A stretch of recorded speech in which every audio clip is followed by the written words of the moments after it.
Trump has dismembered the Consumer Financial Protection Board, which has saved Americans billions of dollars from illegal corporate and banking activities.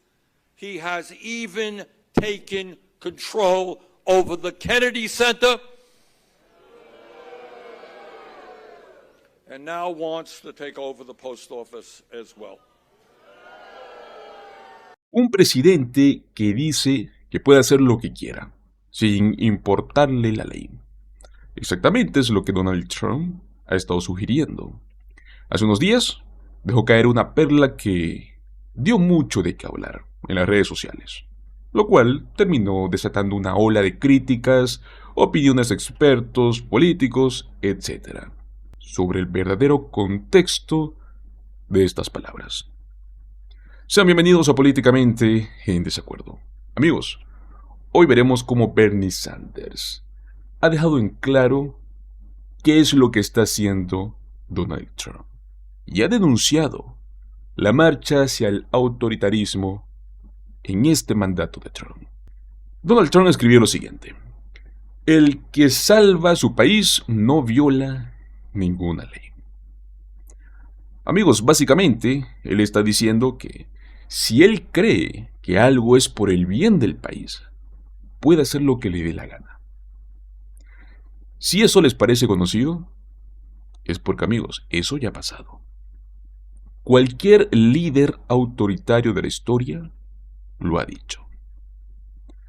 Quiero que veamos por un momento qué es lo que dijo Bernie Sanders sobre este tema en una audiencia que pasó en esta semana anterior. Veamos el clip. And that is what we are fighting for, government of the people, by the people, for the people, not a government of the billionaires, by the billionaires, or for the billionaires.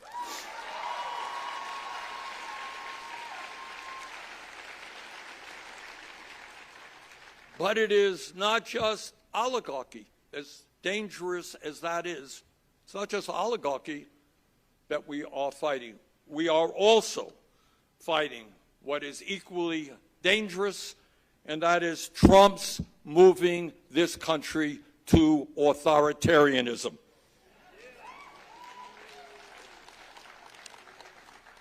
As some of you may have seen, Trump recently posted a statement that said, and I quote, "He who saves his country does not violate any law." What does that mean? It means essentially that Trump believes he can do anything he wants for any reason. He can ignore Congress, he can ignore the courts, he is above the law. And that's not just talk, that is exactly how he has been behaving. As many of you know, Trump, in violation of the Constitution and federal law, is attempting to suspend all federal grants and loans, and we've heard some of that from previous speakers. That means he has tried to block funding, and with some cases has blocked funding, for Medicaid, the Veterans Administration, Head Start, food stamps, homeless veterans, etc., etc. Tens of millions of Americans, some of the most vulnerable people in our country, were impacted by that decision. Fortunately, the American people have fought back, and the courts have stopped them from doing his worst. But as you heard, he is still trying and, in fact, is throwing out federal workers illegally and unconstitutionally all over this country. Unconstitutionally, he has dismembered agencies established by Congress. You can't do that, including USAID. USAID helps to keep alive some of the very poorest children and people throughout the world. That the richest person on earth is forcing children, the poorest children, to go hungry and unnecessarily die is a moral outrage.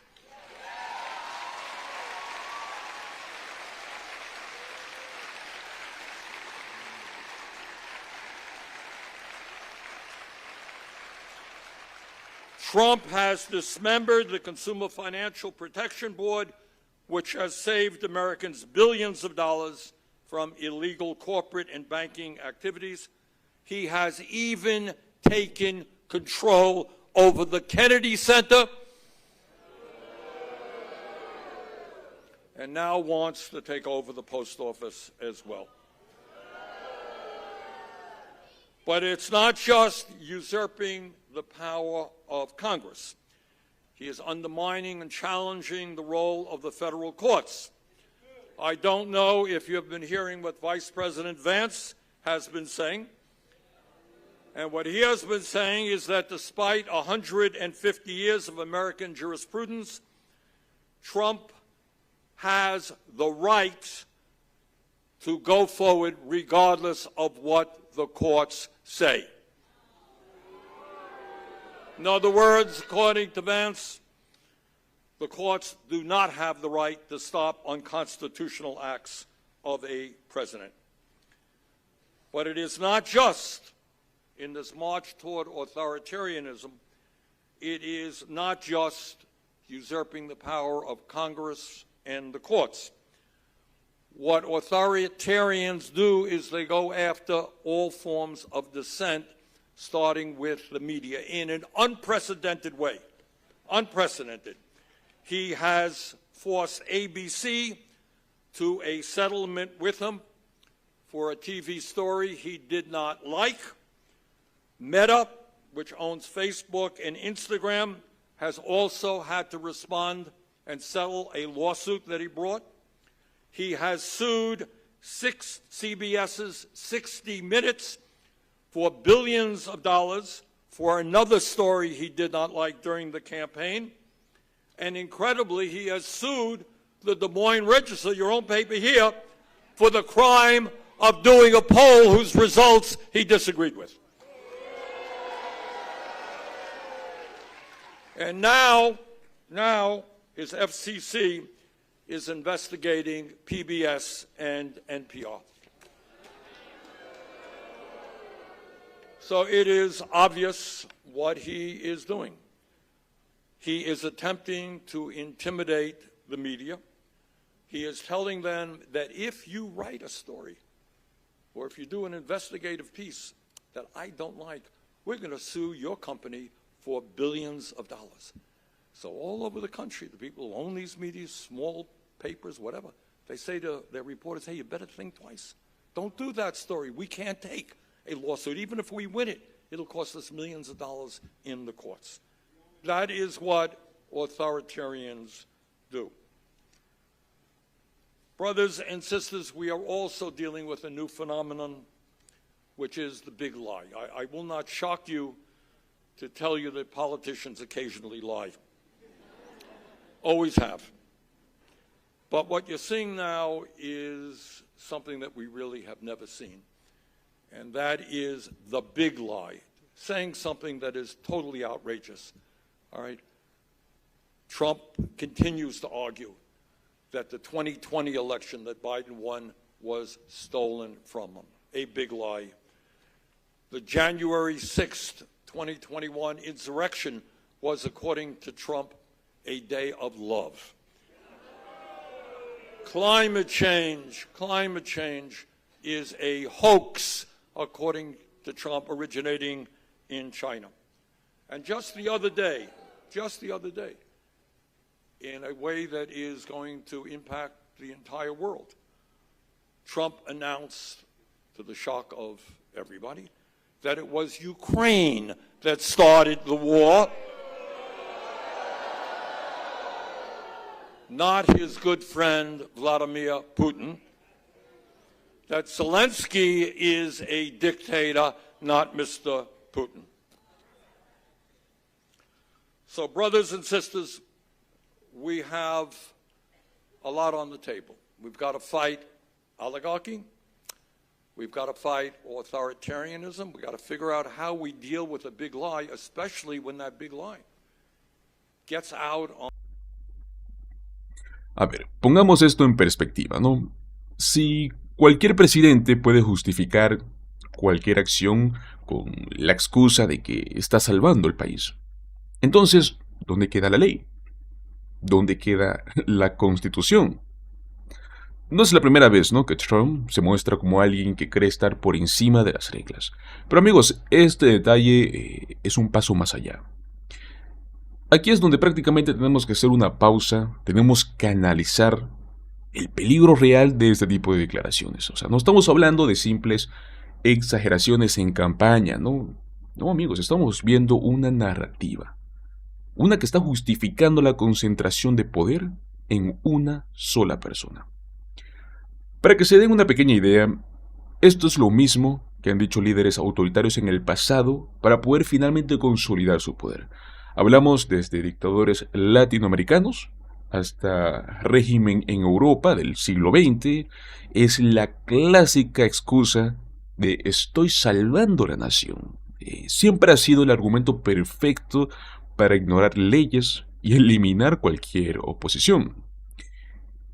No es solo retórica, amigos. Trump ha intentado hacer exactamente esto en el pasado.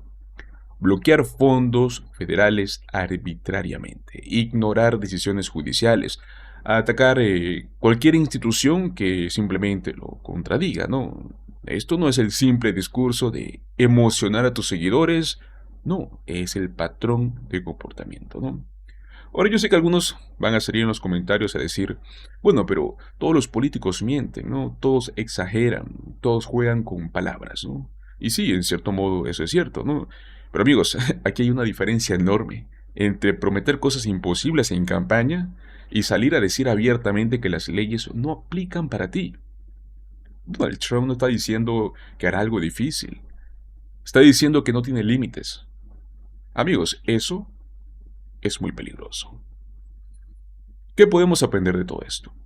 Que no importa de qué partido seas, no importa quién apoyes, existen líneas que simplemente no se deben de cruzar. Y es que ningún líder debería tener la capacidad de actuar sin límites, sin consecuencias, ¿no? Porque si el día de hoy dejamos pasar esto, el día de mañana cualquier otro político puede hacer lo mismo. Pero en ese punto ya no habrá vuelta atrás. Ahora quiero saber qué opinan ustedes, amigos. ¿Creen que esto simplemente es la retórica de campaña que vimos en los últimos meses de Trump?